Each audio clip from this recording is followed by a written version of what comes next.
రేపే మళ్ళీ ఒక చరిత్రకు శ్రీకారం చుట్టబోతున్నాం. జీరో పావర్టీ, P4 మార్గదర్శి, బంగారు కుటుంబం. నా ఆలోచన ఒకటి, సంపద కొంతమంది చేతుల్లో ఉండడం కాదు. సంపద అనేది ఎవరైతే పేదవాళ్ళు ఉన్నారో వాళ్ళ అవసరాలు తీర్చే విధంగా ఉండాలి. ఓసారి మనకు అదృష్టం కలిసి వస్తుంది. ఇక్కడే మా చంద్రశేఖర్ ఉన్నాడు, NRI.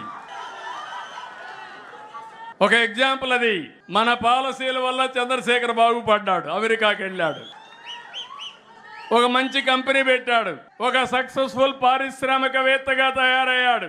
ఈరోజు నేను కూడా గర్వపడుతున్న తెలుగువాడుగా అమెరికాకి వెళ్ళి ఈరోజు సక్సెస్ఫుల్ గా తిరిగి వచ్చి మళ్ళా ప్రజాసేవకు ఎంపీ అయ్యాడు. ఎంపీ అవుతానే అదృష్టం కలిసి వచ్చి కేంద్రంలో మంత్రి కూడా అయ్యాడు.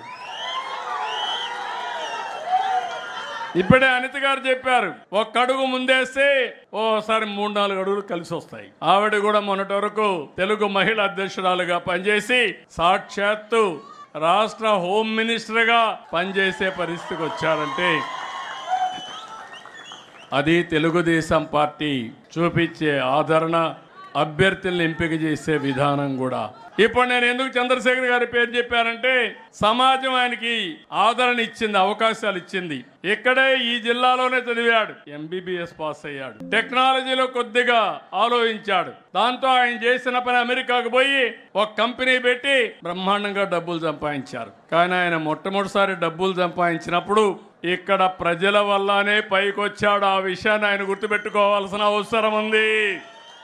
సమాజం వల్ల పైకొచ్చాడు. తెలివితేటలున్నాయి. కృష్ణ గారు ఊరే బురుపాళెమే అయింది.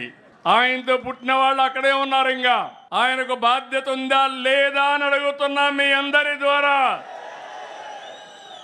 ఆ ఊర్లో ఉండే పేదవాళ్ళందరినీ పైకి తీసుకొచ్చే బాధ్యత ఆయనకు ఉందా లేదా అని మిమ్మల్ని అడుగుతున్నా. అదే నా విధానం, అదే మార్గదర్శి, బంగారు కుటుంబం, జీరో పావర్టీ, P4 విధానం.